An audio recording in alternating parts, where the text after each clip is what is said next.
Hello, everybody, and welcome to BroomWagon. You will not get there on a road bike. Oh, people, I'm just coming back from the last week where there was actually that Zurich Cycling Movie Night number 2. It's really impossible for me to say it all in one line. Probably I should change the name. But it makes sense, right? It happens in Zurich, it's about cycling, there are movies, and it's happening on night. So, yeah, it makes a lot of sense to call it the Zurich Cycling Movie Night, isn't it? A lot of people came, and a lot of people actually love to enjoy a bit of good time talking with like-minded human beings about cycling, exploring, and everything. And the cool thing was that a couple of persons of the how would you call it? The brevet community of Zurich also joined, and we talked a lot about Paris-Brest-Paris and all the different brevets that you need to have in order to take part at it. Amazing. And also Domi, thanks a lot for coming, Domi, from the Cake Movement, came over. And we watched the movie Le Coursier with Marine de Saint-Exupéry. Oof, that's another thing that I don't pronounce it properly. I never do it. Yeah, and it was really nice. And in having all these people around drinking a good alcohol-free beer, aka Zier. And yeah, it was just wonderful. My heart is full. And I already announced it, so it needs to happen. Next one is going to be on Thursday, October 30th. Where, what, how, we don't know yet. But we are on the BroomWagon. And we need to talk the BroomWagon style now. I need to start saying that thanks for being here and thanks for being part of this amazing journey on the BroomWagon. If you like this podcast, remember to subscribe, rate 5 stars, whatever you want on Spotify and Apple Podcasts. But the most important thing is, please, if you like these episodes, whatever you like, share it with a friend. Nothing is better than word of mouth. That's the best advertising that we can all do. Maybe it doesn't attract so much the algorithm, but I mean, I don't care. I care a bit more about people. And if more people are listening to the podcast, I am happy. If you want to give me any feedback, Calamaro CC or the BroomWagon Podcast on Instagram. Yes, that's the best way for reaching out. Next things that are gonna happen, I don't really know. I'm gonna be actually this weekend to I would say something like a triathlon event with a twist, a bit more gravel adventure kind of triathlon. It's called Sgrail and it's happening here in Switzerland in Silvaplana. And I'm gonna be there with the stand of Zier, and for sure I'm gonna have a talk with some like-minded cool people. And I have in mind as well to have a swim on Friday morning. I mean, a long time that I've not been swimming, probably also for a long time that I'm not swimming long distances. So let's see what comes out of it. Running, no, doctor says not. And cycling, of course, on Saturday I'm gonna join for sure the couple of hours gravel ride that is happening. And I'm gonna be there serving some Ziers. And so if you're over there, just come over and yeah, give me a shout. We're gonna be happy together. And what else? Yeah, let's talk about the BroomWagon, I was saying. This episode and another couple of episodes, I'm actually talking with cool brands that are doing cool things, most of the time behind the scenes. And especially the one of today is a bit more behind the scenes, but you can see them everywhere. The long story and the short story is that I actually met Zach, the marketing manager of this brand, and I'm gonna disclose it right now, Feedback Sport, at the Bike Connection Agency event of a couple of years ago. And apart from actually exchanging tips on recommendations on restaurants in Siena, that's another story. We also talked a lot about the brands, the values, the sustainability value, the support to the community. That's what it is. And the love for cyclocross. What do you think? I needed to have them on this podcast. So today I'm gonna be talking with Douglas, or better, Doug Hudson, the CEO of the company. And we're going to talk about, all these things. We also talk about beers because, I mean, the company is based in Colorado. You cannot touch base about Colorado without talking about beers and craft beers. You know what I mean. And yeah, it was a great conversation. Of course, everything. Uh, I mean, this satellite that was always there in our conversation was cyclocross. So you can hear a lot about that, but also how feedback is really supporting a community of people that like to enjoy socially everybody there with a lot of races that happens actually all over the world, but also try to get, and they're doing it really well actually, the most sustainable product, durable in terms of sustainability, but also packaged in a sustainable way and also produced in a sustainable way. And that's what is going to be our conversation. I've been rambling a lot, so now Stefano, so I came myself in more or less 1 month ago, and Hudson, Doug, they're gonna kick off this conversation. Another good point. I mean, if you try to find, and if you find actually the good connection between the BroomWagon and anyways the style of the BroomWagon and also the first of my podcast adventure that I'm talking about, Spin Cake, well, let me know. I'm gonna talk about that at the end of the show.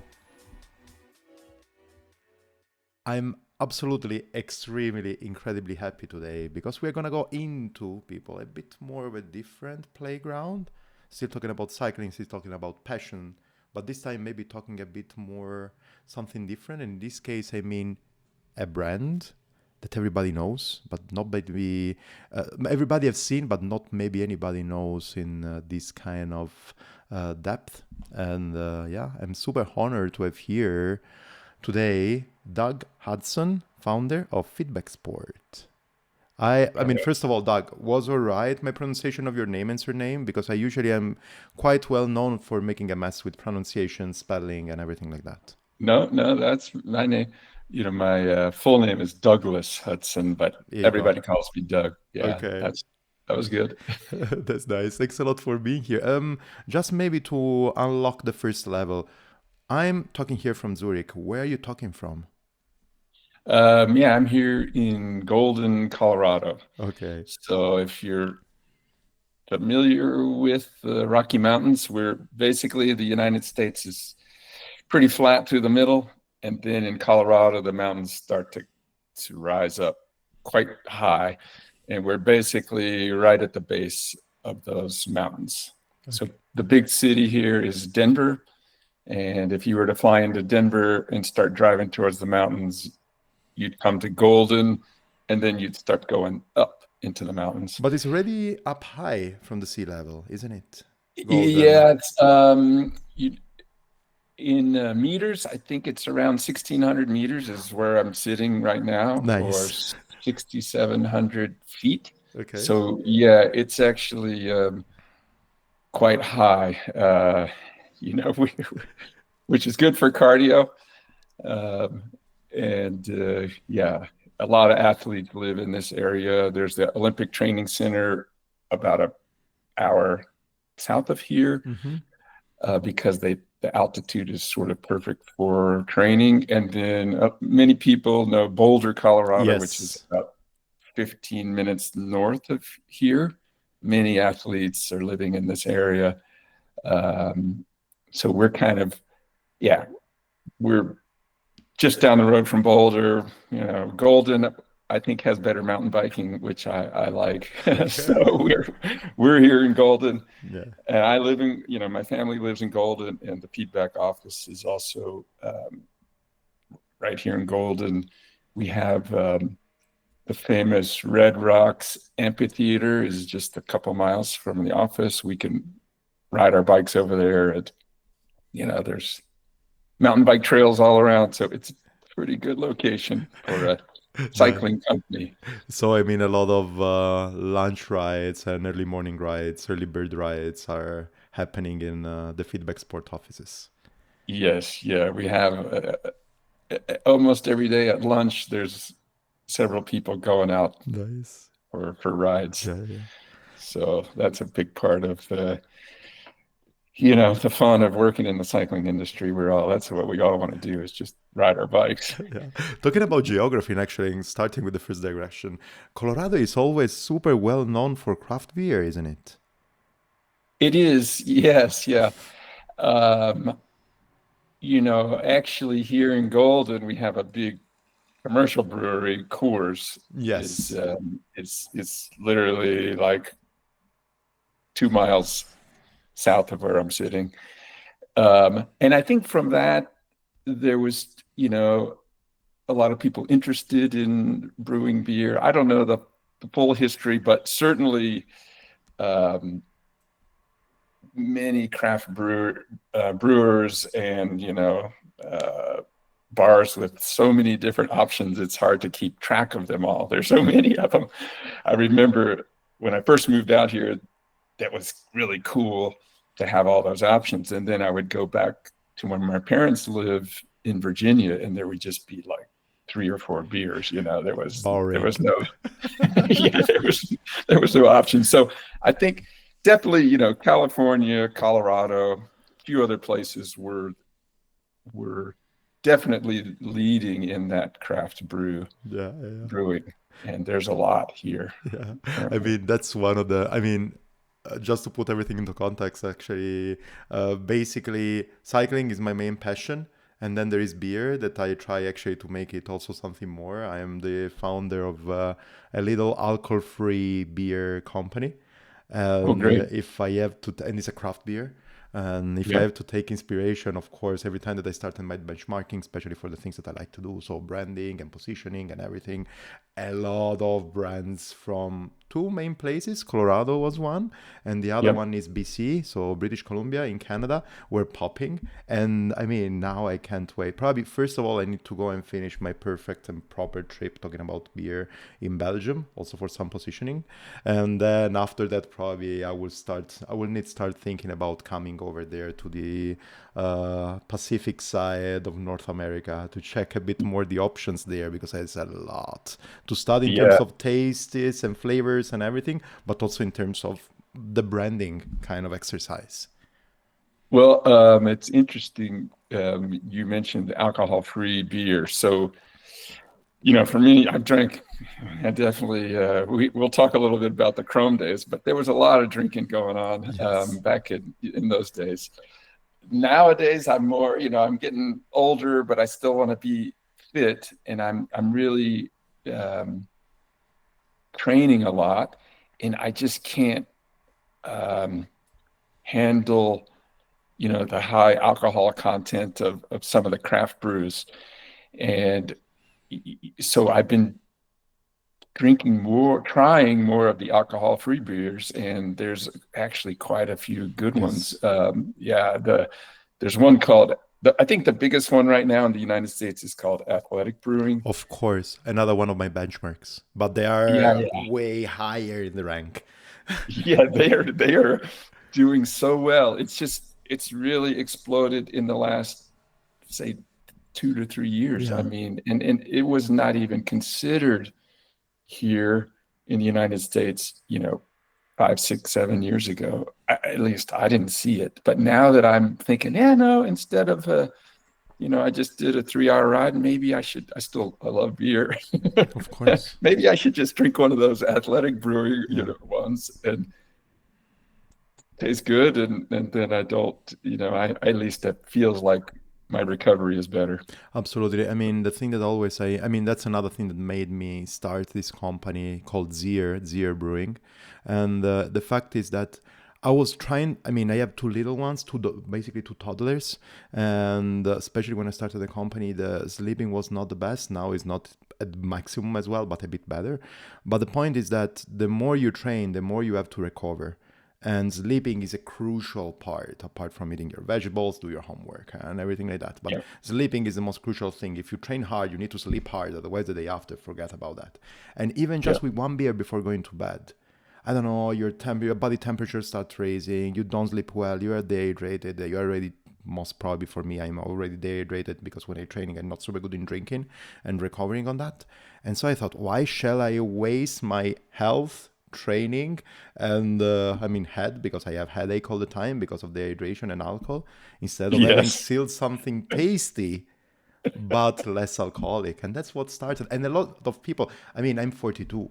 Wow, wait a second.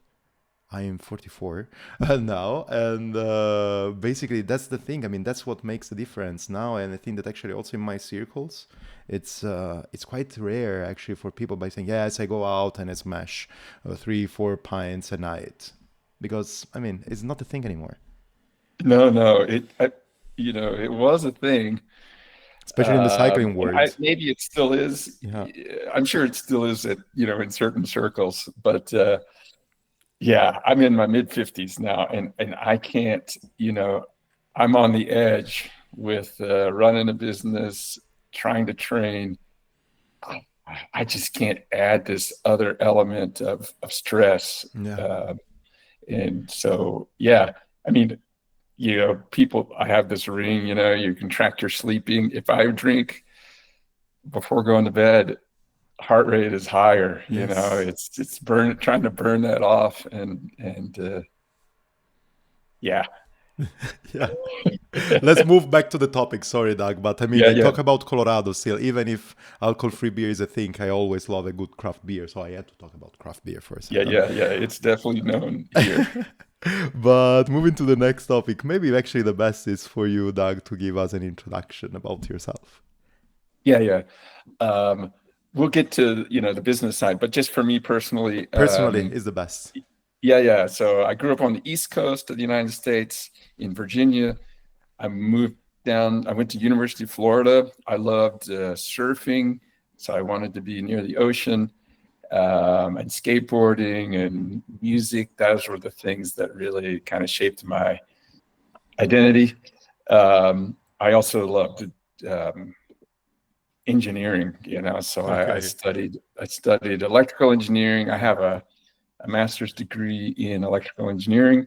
Mhm. Um, we After graduating, I took a trip out west with my buddy, and we drove all around, Yes. and we brought surfboards, skateboards. We had some clunky mountain bikes that we had just gotten in Florida.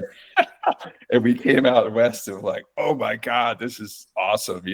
I can't believe Florida's pretty flat.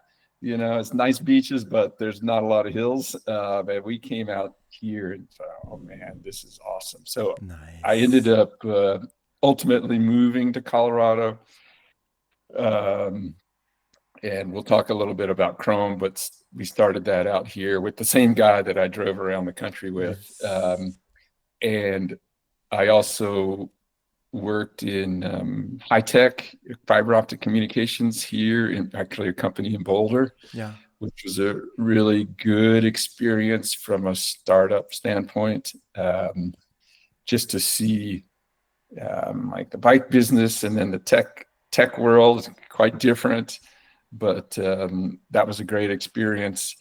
And we can talk a little bit more about that. But also, I love riding. I'm still trying to be competitive racing. What kind of And racing, if I can ask you, Doug? I guess my foundation comes from cross country mountain biking. Okay.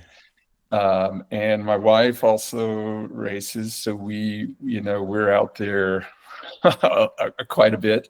We just we did a race in Breckenridge this weekend called the Firecracker 50, which is a famous local race. And that was cross country mountain biking. Mm-hmm. And we're even next week we'll be in Roanoke, Virginia, racing the national championships for cross Wow. country. Yeah, Okay. Wow. yeah. So I'm not gonna, I'm kind of middle of the pack guy, But still. um, which is, yeah. I mean, I try to be respectful, Yeah. but my wife actually she won this in 2019. So no, actually 2020, no, 2019. Yeah, Yeah. before the pandemic, she won. So she has a chance to win next weekend. So, we'll see what happens. Yeah. But from we've been doing this mountain bike racing for 25 years. We also love cyclocross. So that's really been more of my focus. Sorry, nobody can see me, but I was actually raising my hands. Who doesn't? Cyclocross is amazing. Yeah, yeah. I think it's been about 15 years racing cyclocross, and I love it because it's so hard, and it's, this combination of technical skills plus power, so the road guys are quite good on some courses. The mountain bikers are good on other courses, and mixing those two, it's really hard for, to figure it all out. And so we've been really focused on that. Fortunately, Colorado has a really great cyclocross scene. Pretty much every weekend in the fall, there's at least one race. And then we always go to cyclocross nationals, and that moves around the country. And we were in Louisville, Kentucky in December for that. Nice. So that, yeah, I mean, that's, I guess, a good insight into my life. I'm riding a lot, training, running a business, still go to concerts occasionally, and but have to be a little careful that I don't burn the candle too hard. It's all right. And we have still to remember that it's true. I mean, there are two sides of a candle, and most of the time we have to burn on the both of the sides because it's fun. You know what I mean? It doesn't make sense to wait so much for what? Yeah.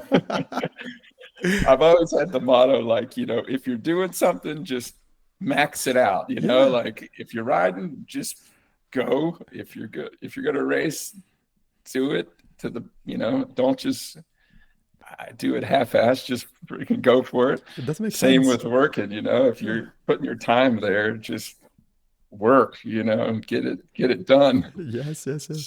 No, absolutely, because it doesn't make so much sense actually talking about the example of working or racing. I mean, once you're doing something, you have to do it properly. I mean, also because you get tired anyways. Can you imagine just sitting around without doing your job in terms of training or in terms of work? You're getting tired anyways. Your head getting tired, your body gets tired. So at least you are active. You're doing something, and you get actually a good reward at the end. Yeah, exactly. I mean, I always joke, I don't think I've been bored in 30 years. I mean, That's my biggest fear, Doug. I can tell you. Every time it happened a couple of days ago, actually, that I was actually waiting for something to happen, and I was here around the town doing my job and doing my stuff, but nothing really that actually you can see the results. And I got bored, and I thought, never anymore. I mean, it's no, it doesn't make sense. Next time, even if I have to add something, even if you're at home, whatever, jump on the bicycle trainer or do some other cyclocross, some other podcast editing or whatever.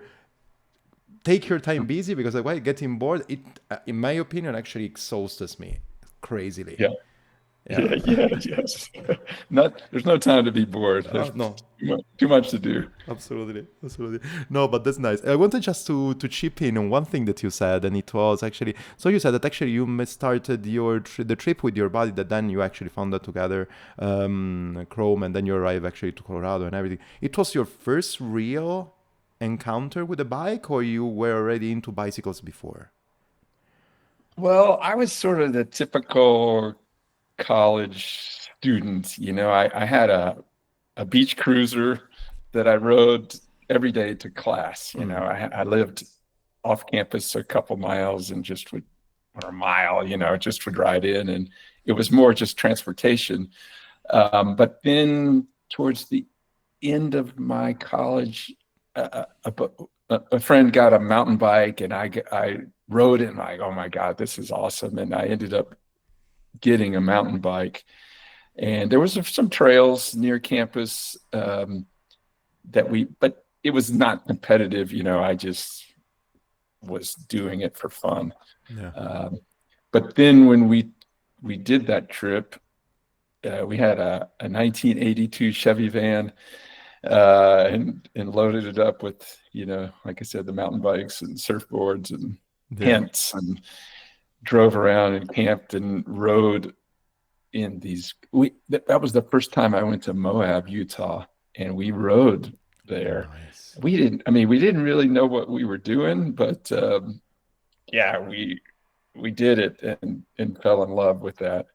That's nice. That's nice. No, yes, I'm asking you because seems like, I don't know, it happens from time to time. It happened to me as well. I just got into bicycle straight after my university on a backpacking trip because a friend of mine just at the end of my university time after my discussion, he said, "Okay, what are you doing now? Instead of just resting around and getting bored or partying like crazy, why don't you come over with me on a backpacking trip in Albania? We're gonna be 8, 10 of us, 1,000 kilometers, and let's do it." And then I said, "Look, I would love to do it, but I've never, I mean, last time that I touched my bike, it was probably when I was 7 or 8, and I don't own a bike." And he told me, "No worries. I mean, bicycle is going to be on me and all your friends because it's going to be our present for your finishing studies. And once you know how to ride a bike, it's going to be forever." So I said, "Why not? Let's do it." And since Wow, then, I'm still riding bikes. So it's awesome. amazing. I can understand that actually that's the kind of same spirit. Once you start with it, it's difficult to get back. Very difficult to stop. Yeah, it's just an awesome experience. Yeah, yeah, yeah. So you actually then kind of lightly mentioned that, but then the first company in your life that you founded around cycling was Chrome, and then you arrived to Feedback. Tell me more about this process. Yeah. So I mentioned I graduated with engineering degree, and my one of my roommates from college, Mark, he had already moved to Colorado. He was the guy that drove around the Yeah. country with me, and he decided to move to Colorado. So then I moved out. We actually were working at a ski resort, Snowmass ski resort. I was my plan was to actually go and get an engineering job. I was sort of on my way to California because I had a couple opportunities out there, but I got to Colorado. It was January, so it was in the winter, and Mark was working at a ski resort, and he said, "I can get you a job tomorrow." Like, all right, you'll get a season pass to snowboard, every day when you're not working. I'm like, all right, yeah, I'll do that. And I said, oh, maybe I'll do it for a month or two. Well, that was 30 some years ago, and I still haven't left Colorado. So Nice. I never made it to California. Yeah. Um, so yeah, I was always, I would say, entrepreneurial. That was what I just kind of wanted to do my own thing. And Mark and I, since we had done that mountain biking the that summer, and a couple of years later, we were still into it, and we thought, hey, we could see cool brands in skateboarding and surfing, and we didn't really see that in the cycling world. And we thought, hell, we could let's try this, and we figured out how to do patterns for some shorts, and the bags that Hmm. we designed. We just taught ourselves how to do that. We had no technical background in fashion design or bag design, but we figured it out. And we were here in Colorado, and we found some sewing shops down in Denver, and we just decided to go for it. And we ended up moving from the mountains down. We moved to Boulder, actually. A lot of people don't know that Chrome was actually started in Colorado. It's crazy because everybody thinks he's in California, right? Yeah, San Francisco. Exactly. Yeah, which they did move. So, well, I'll get to that in a second. But it did move to California. But for the first 7 or 8 years, it was here in Colorado. And those were some of the best times of my life. We ended up renting a warehouse in downtown Denver. It wasn't very expensive area, but it was, we'd walk out the front door and see the city. And we lived, it was me and Mark and Bart, another friend from Florida, joined us. So those are the three original Chrome guys. And it was fun. People were liking the product. We were designing new stuff and selling it. And we called it research and development. We would essentially go out, every night in Denver, whether concerts or bars or whatever, and hanging out with, cool people. And that was our research and development. Nice. We had a half pipe inside the warehouse. We lived in there. We had bands coming to see us and all. It was a very fun time. So cool. Yeah. So, but after 4 years or so doing that, I was like, oh man, I've gotten this degree. There was a tech boom kind of happening. The internet was going full bore in the late 90s. And then all of this fiber optic communications was super hot, which is what I studied in college. Yeah. So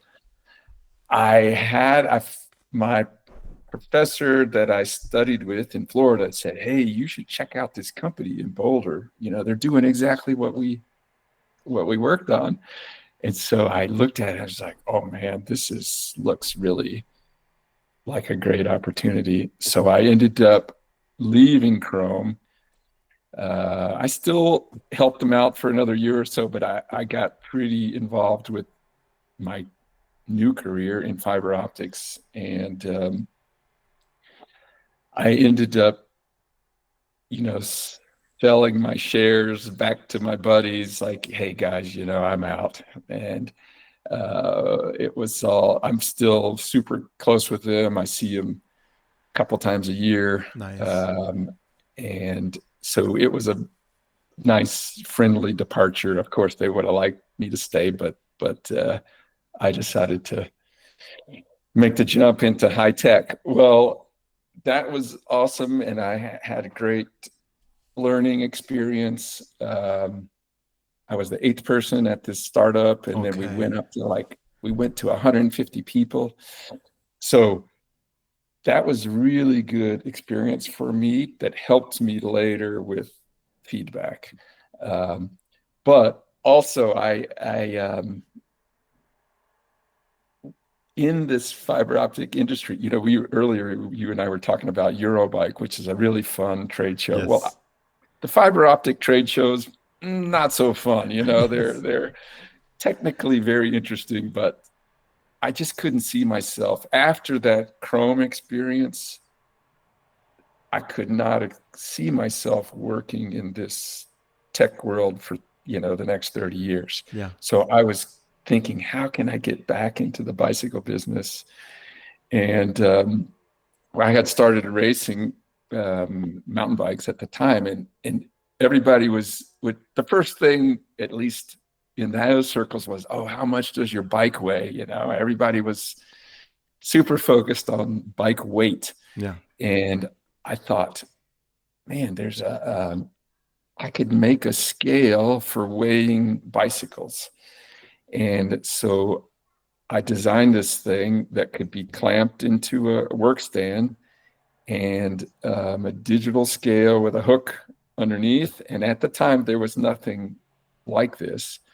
People were using, bathroom scales or produce scales or fishing scales, but there was nothing for bike. So my wife and I, and because I had the experience with Chrome, yeah. I knew the whole sort of industry infrastructure, yeah. How to sell the products into the bike industry. So I designed the scale, and that's actually the first feedback device. That's where I got the name feedback, because in engineering, there's these concept of feedback loops where you improve a system based on the feedback coming from the system. Yes. And So the scale was, you did all this work on your bike, you bought new tires or new wheels, and then you put it on the scale and it gave you feedback, like how well did you do? And so that's the origin of feedback, Mm-hmm. the name. And so my wife and I, we took that to the Interbike trade show in Las Vegas, which I had been to, 5, 6 times in the Chrome days. We got a little booth there, 10 by 10, or like a 3 by 3 meter little booth with one product, the scale. And every bike shop or cyclist that came by, they said, wow, I need one of those, that's a good idea. So at that point, it was like, all right, I think we might have something here. And we started selling it. The first shipment we got was in my garage. Of course. We were shipping out of the basement, essentially. Yeah. And it was, kind of immediately successful. I didn't, I couldn't, I still had my other job. I couldn't quit that because it's hard to make enough money with just a single product. So I kept my other job, which was, I think the right thing to do. So, one of the questions people ask is, well, how'd you get into the repair stand market? Well, the scale was designed to be clamped into a work stand. It had the bottom of it essentially looks like a seat post. And we still sell that scale, by the way. It's really?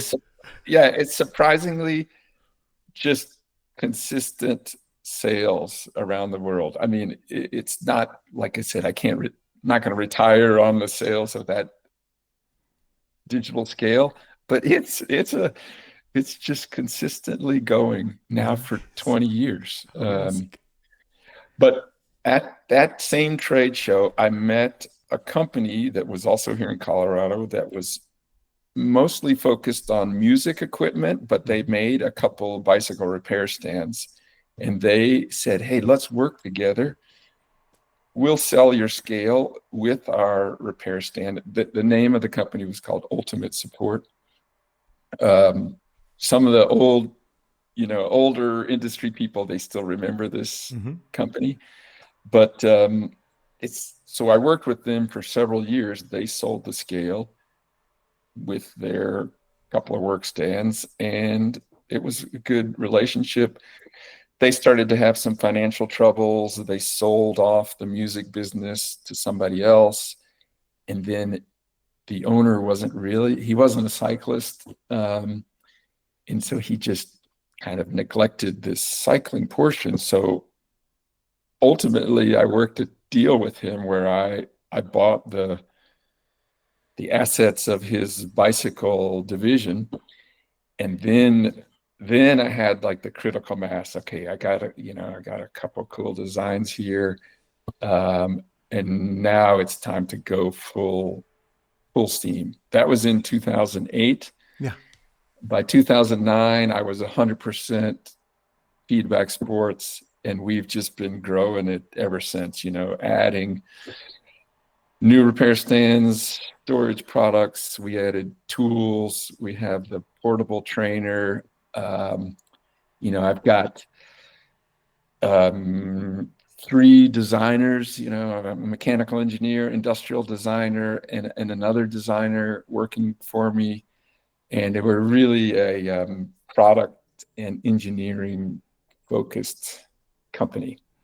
That's absolutely incredible. Just to put everything in a timeline. So you said that actually you started with the scale, it was beginning of 2000s, right? 2004. 2004. Yeah. So it took you basically 4 years and something like a product that would actually match the scale in order to grow and actually start making it as full business, 100% business for you, right? But for yeah, 4 years later, 4 to 5 years later is when I could go 100% feedback. That's nice. That's nice. But we were saying actually, you mentioned that, and let's talk actually a bit more in depth on that. Wherever you go, however you go, whatever you go around all over the world, and most of the time, I would say 80% probably of the time. And when we're talking about actually racing and racing mechanics and everything, probably is going to even more to 92%. You would go in this kind of workshop and you will find a feedback sport stand. So there was, I mean, it was really something that was really missing at that time when you actually started pushing the stand into the market, or just what you were doing was so much different, so much better, I would say, out of those time. And I mean, was so much better than everything else that was around. I mean, how a bicycle stand made so much of a difference for your business that now everybody is probably synonyms, bicycle stand and its feedback sport. I think it was just the focus on that particular niche. You know, there was a few things around, but most people didn't really pay much attention to it. It, I think the niche is maybe too small for the big companies to really focus on it.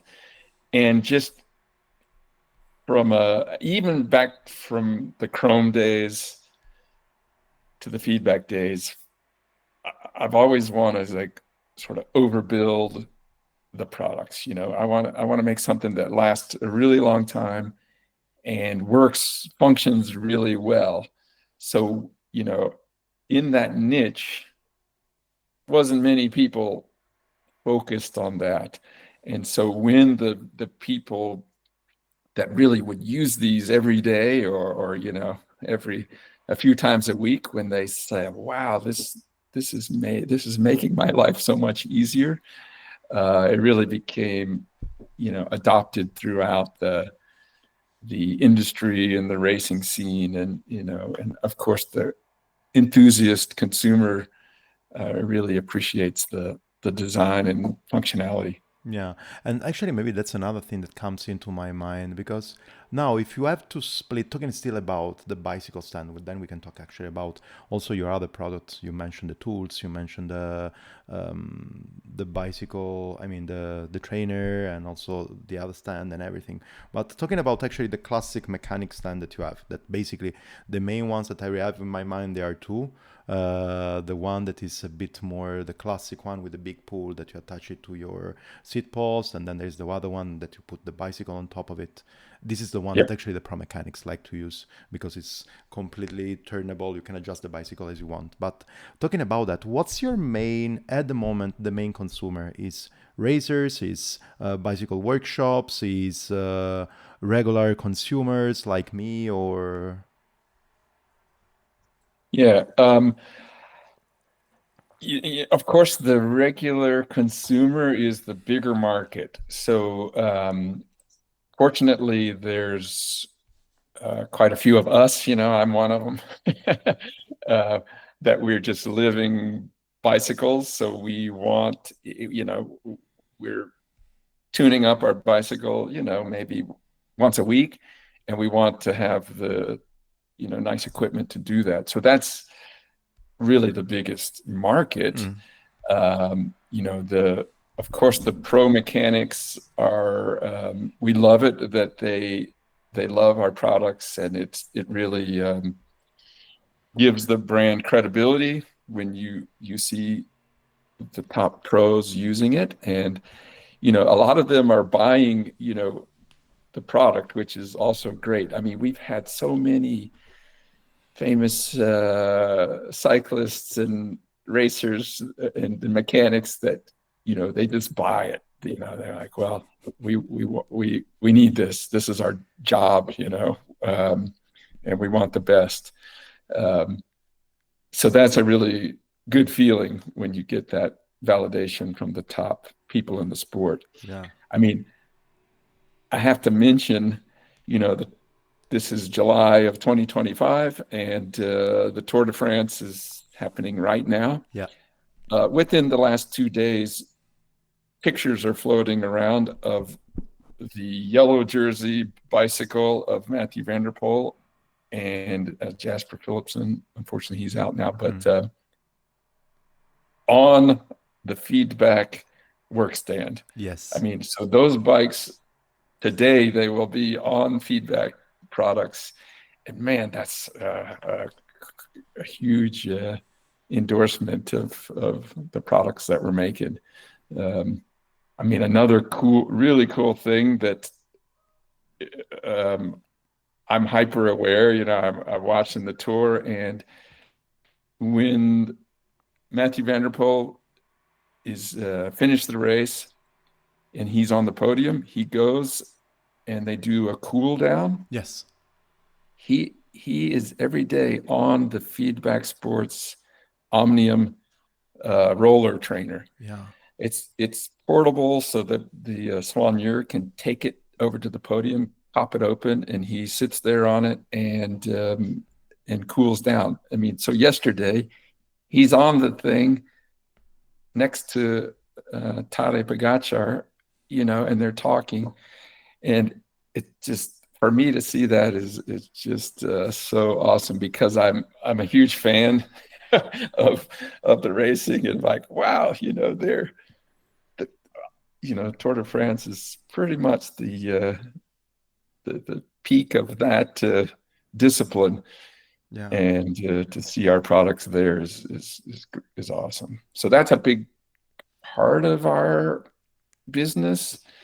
But fortunately, like I said earlier, there's a lot of us that are riding a lot. We want quality equipment, and so we have many cyclists buying our products.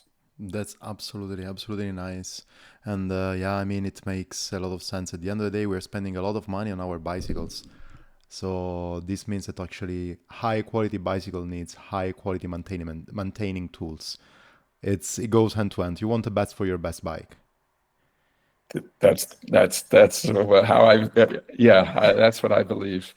You buy one of our bicycle repair stands, it's going to last 15 years, so it's or more.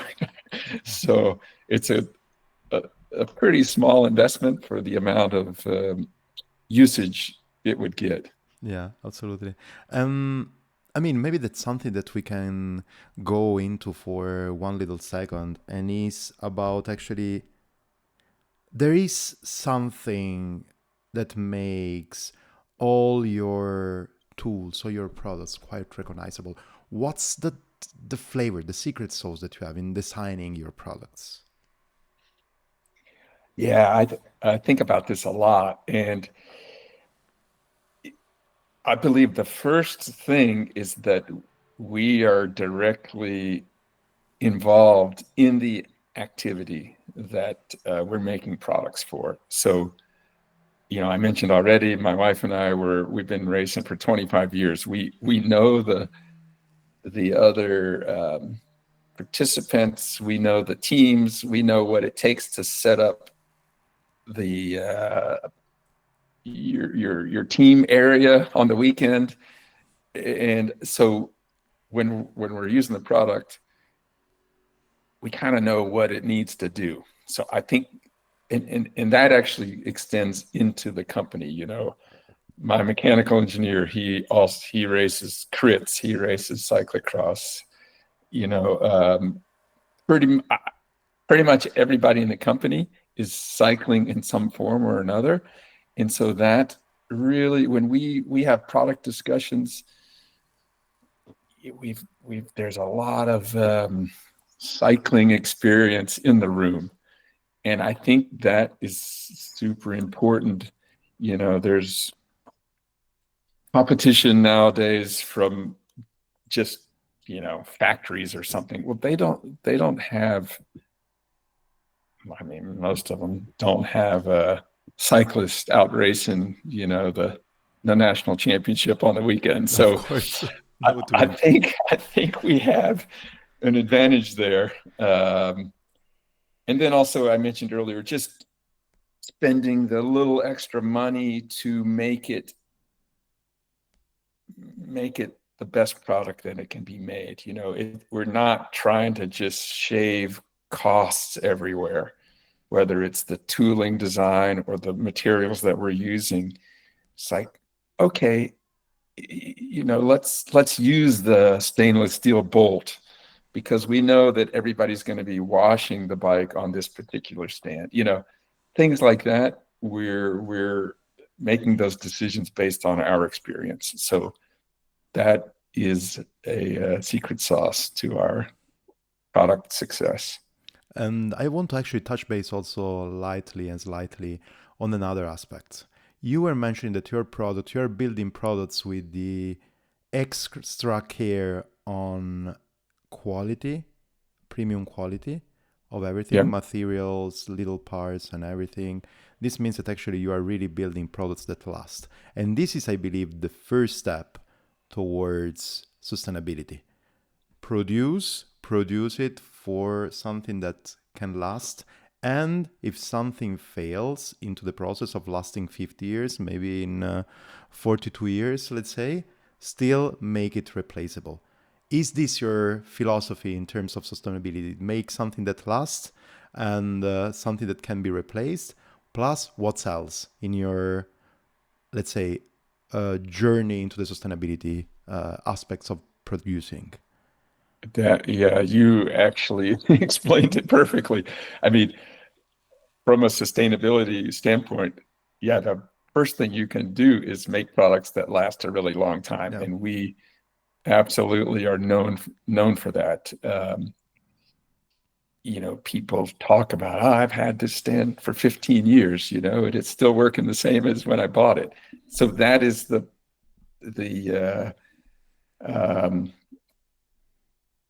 I think the most important aspect of sustainability. We also, if you were to go on our website, we have so many spare parts. So if something were to happen, you can actually fix the product, which, it keeps that out of the landfill. For $5, we can send you a piece and you can fix it, and then it goes another 10 years. So this is, I think, something that we need to continue to tell people, that this is going to be their experience with our product, because there's not a lot of products out there that have that kind of longevity and support. It Yeah. just, you buy something online and then you don't even, there's nobody to even contact. It just, if it fails, you just throw it away. That's not the case for us. I mean, I think we've done a good job. We have distributors, for instance, in Europe, where you are, in Switzerland, we have a distributor. They have also the spare parts, so they Yes. can service people locally. But then we do other things too, like, we're constantly trying to make things like our packaging smaller, or taking out plastic bags or staples. We're using this paper-based tape that Nice. allows the boxes to be recycled easier. So that stuff is smaller, but it does add up. So we definitely are looking at all aspects of sustainability. Even the product itself, the repair stands, those are aluminum tubes. You could pop off the rubber feet, remove a couple screws, and then you have a pure piece of aluminum that you could throw into your recycle bin. So Nice. yeah, it's a pretty good sustainability story around the product. Yeah, yeah, yeah. Um, getting back to the products. We have been talking for super long time now about the stand, but actually I heard in the bushes that there's something new that you are launching in the future. Still talking about bicycle stands. Tell me more about that. if we can talk about that. Yeah. I mean, one of the things that we just launched at Eurobike, it's not available yet, is we one of our premium stands is called the Pro HD. It's our heavy duty stand. We made it more for like downhill bikes and e-bikes. Well, now we have a really, I think, innovative design. It actually won a Eurobike award, which I think it deserved an award. And basically, you can take a standard floor pump, hook it onto the leg. We made a little valving system with a foot pedal, and you could attach your bike as it's in the low position, and then use a floor pump to raise the bike up into the air. And it's amazing because actually the amount of pressure that you need to raise a 25, 30 kilo bike is only like, I think in PSI, it's 15 to 20 PSI or like 1.5 bar. Yes. And it's a really innovative solution. The stand stays portable. You still fold it up like all of our products are known for. You could wash your bike on it. You don't have to worry about damaging the pneumatic system with water and soap. So that got a lot of buzz at the show, and it's going to be available later in 2025. So we're constantly improving our existing sort of core categories, and we'll continue to do that. No, yeah, that's absolutely incredible. I mean, you were mentioning actually this 15-20 psi, and basically, I believe that more or less in the good old times, our 23 millimeters road tires, we would pump them maybe 4 or 5 times more than that. And Yeah. and actually, with a fifth of that, you can actually raise up a bicycle of 30 kilos, any bike maybe of 30 kilos. It's just incredible and easy to do, of course. I mean, with the new pumps as well, it's super easy. It's surprisingly easy to lift with air. So people were at Eurobike, a week and a half ago, we were there, and people see this pump hooked up to the stand, and then we would just walk over and pump it 3 or 4 times, and then the bike would start to raise up, and then they'd stop like, what is this? And then you could just see a light bulb going off in their head, like, wow, that is a cool idea. Yeah, no, that's super nice. That's super nice. Maybe now we'd love actually to move a bit more into the my bread and butter, basically, that is actually positioning, branding, and showing a bit the products. In my opinion, and then I'm actually positioning myself feedback in my head and actually in the spectrum of the bicycle world. I always considered feedback like a product made by cyclists for cyclists and used by cyclists. It's not any of those kind of thing that is actually for sure. I mean, the design thinking around it, it's absolutely on point, but always with the case use of bicycle mechanics in mind. And I believe that this is exactly what comes out also from your branding activities, I would say. In my eyes, I don't see so much advertising, even just in the internet around or in bicycle shop of feedback. The only thing that I see is that most of the people in the cycling world really works on feedback working stance. And this is actually your activities. And how did you come actually with this kind of solution of, we want to advertise our products, we want to show these products to the world, let's make the most heavy users that we can find on planet use it and keep on using it? Yeah, so how did we decide to do it that way? How did you position yourself in this way? And how did you use this strategy, if we want to talk about strategy in branding? Yeah, I mean, that really just came organically because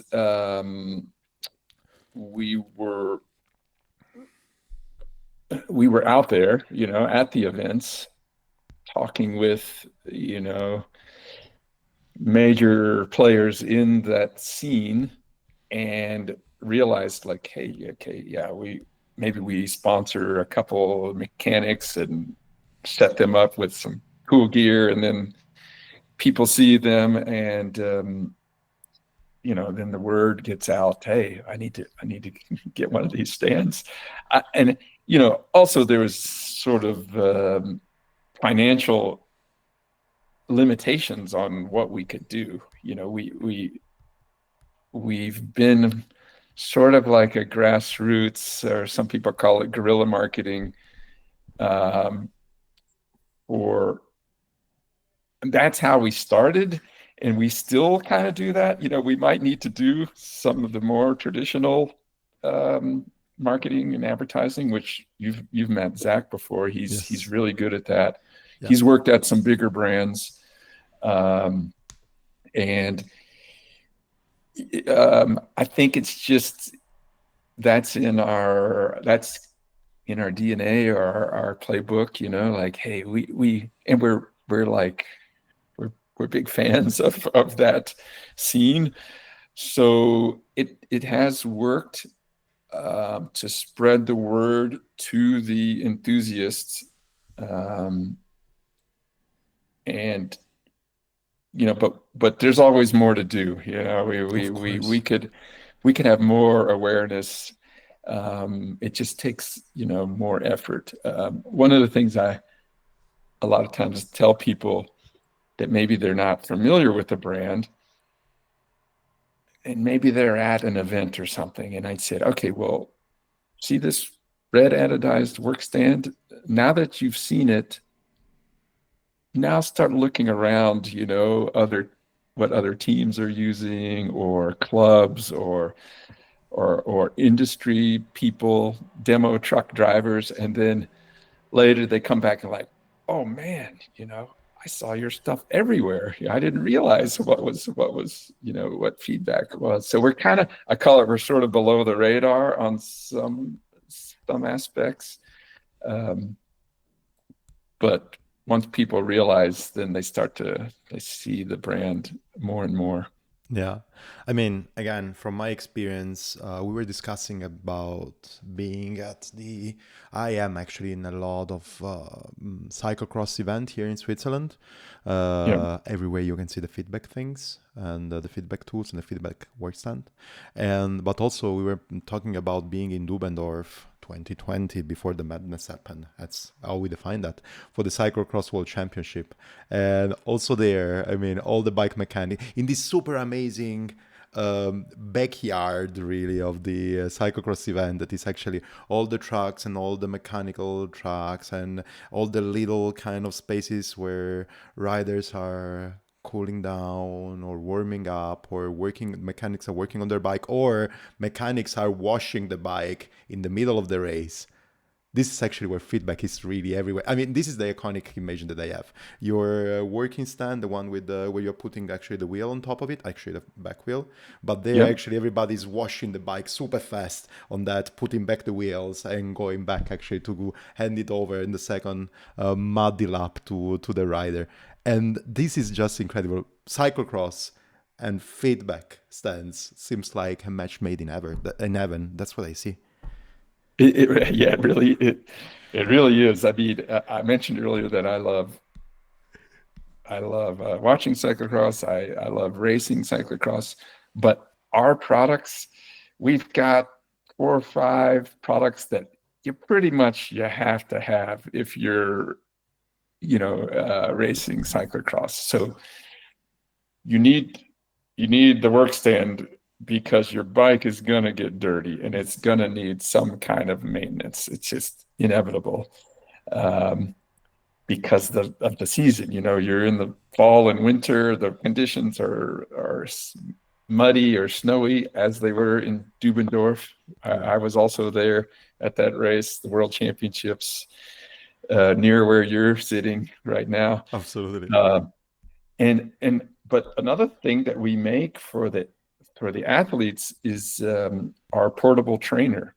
So for cyclocross and actually several other disciplines, you really need to warm up your heart rate before the race, because Crit the race racing, for example, or even cross-country mountain bike is the same, right? You need to start from the gun, fast. straight. Yeah, Yes. yeah. Any discipline that you need to start fast from the gun. Even, like the downhill racers are using our portable trainer. They take it up the lift up to the top of the mountain, and they'll spin before their run because they need that heart rate to be up. So for cyclocross, if you don't warm up, you will not do well. It's just impossible. Yeah. So to have a small trainer that fits in a bag that you can just carry, it weighs 15 pounds, and you can set it up in 30 seconds.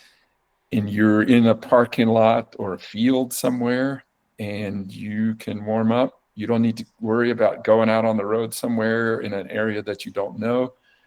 And you can get your pre-race warm-up done. So at those local events, and I haven't been to one in Switzerland other than the World Championships, but at least many of the races that I go to, there are so many of our portable trainers for people warming up in the parking lot. So you've got the work stand, you got the warm-up trainer, you have a portable kit of tools, and then, because like I said, you're going to have to do some maintenance at some point. And then we also make a thing called the A-frame stand, which is a below the radar product, but when you start to think about it, you'll see a lot of them. And that's it's a large rack where you can hold, 8 to 10 bikes on there. And many, many teams have this product, and it folds up like the rest of our products. You put it in a bag and throw it in the back of the truck or your car.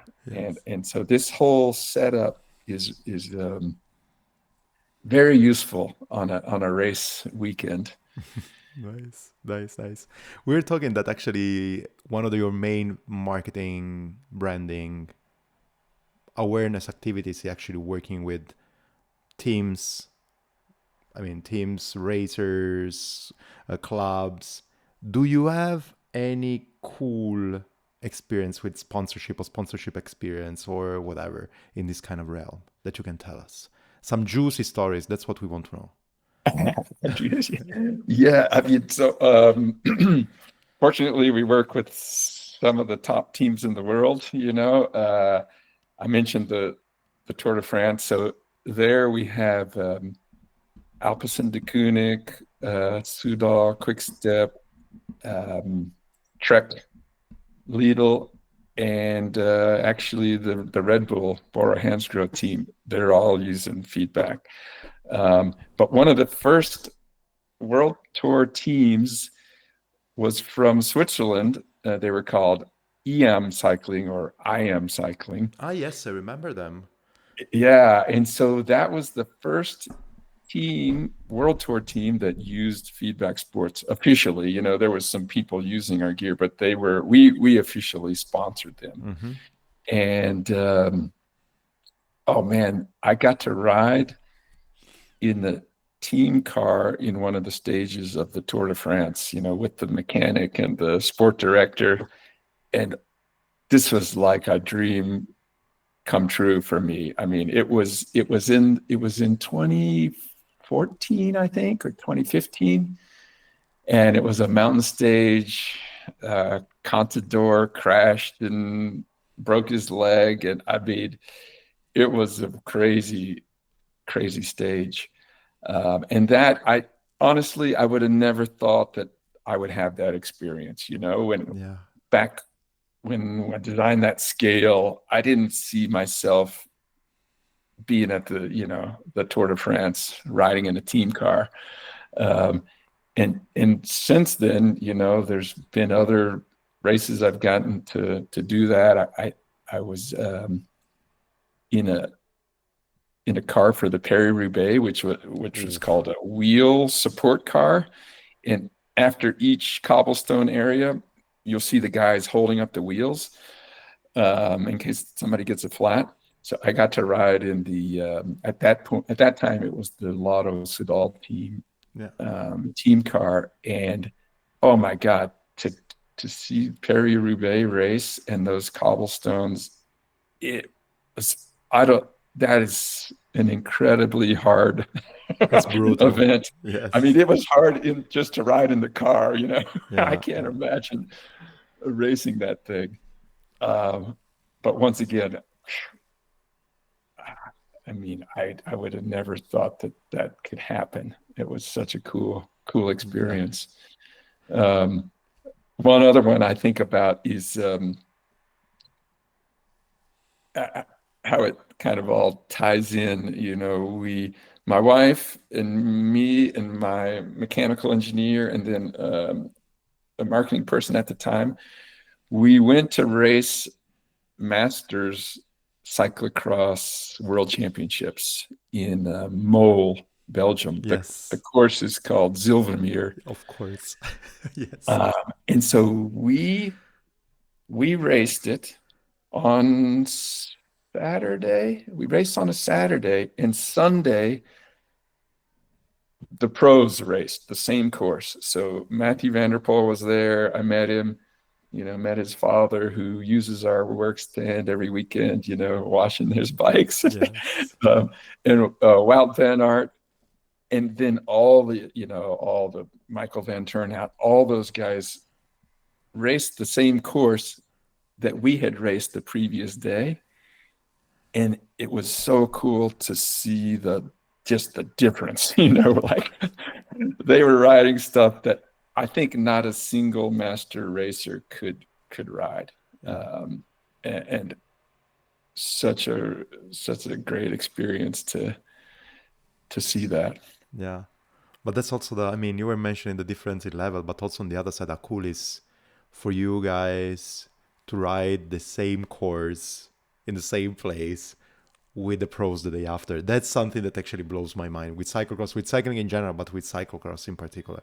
And you can meet each other. I mean, of course, you met them as the chairman, the CEO of Feedback, of a super important bicycle company. But even if I was there racing the amateur the day before or whatever, you can still see these people, and they are there, available to everybody. That's the magic of cyclocross.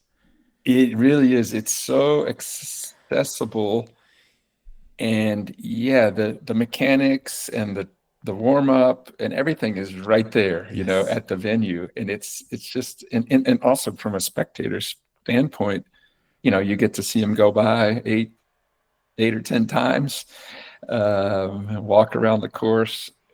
It's just a really great format. Yeah, I think we can stay here talking forever about cyclocross. So let me move forward on that.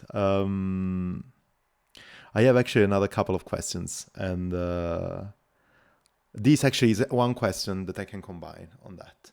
How much of your background in terms of your passion for cycling as a cultural thing or just an enjoyment thing, and also as a street culture thing, or like with Chrome and everything, and now of Doug that is also training hard to be a racer and working actually with racers all the time, is in feedback sports. So how much this whole evolution of Doug as a cyclist and all your company, of course, is tied together? How many aspects of it you can see into feedback sport as a company as it is right now, in terms of culture, in terms of design, in terms of values, in terms of everything? I think, you know, it's something that you don't really think of a lot, but it's really all important in what's happening today. You know, one of the aspects of feedback, I mentioned earlier, you know, we want to make quality products, which we were doing back in the Chrome days, you know, overbuilding stuff that would last a long time. that engineering background, but also having fun, like we were goofing around.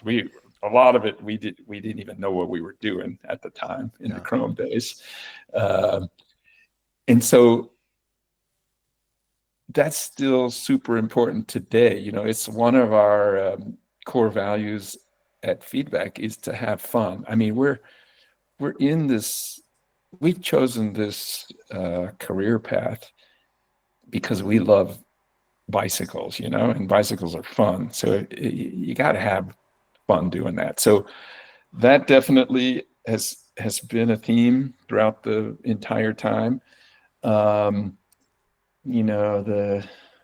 engineering side of it, problem solving, is just something that you're always learning. There's always things to try to improve or to solve. And those incremental things that I learned from the very first days of Chrome, through the tech company I worked for, and throughout the years at Feedback, it's all growing on each other. It's certainly important, for I think the success of Feedback. It's all I don't know. I guess they call it wisdom, Yeah. I don't know if I'm wise or not, but I have experiences that I can, look back on and help me make decisions on today. Thanks a lot for being here on the BroomWagon, Doug. It was super, super special. Thanks a lot.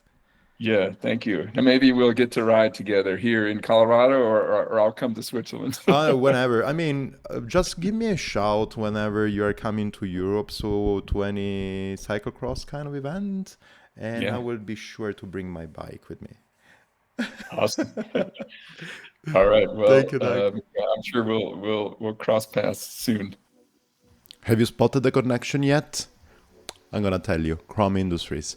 I think I got in love with fixed gear and urban connections of cycling culture just because of all these amazing messenger bags.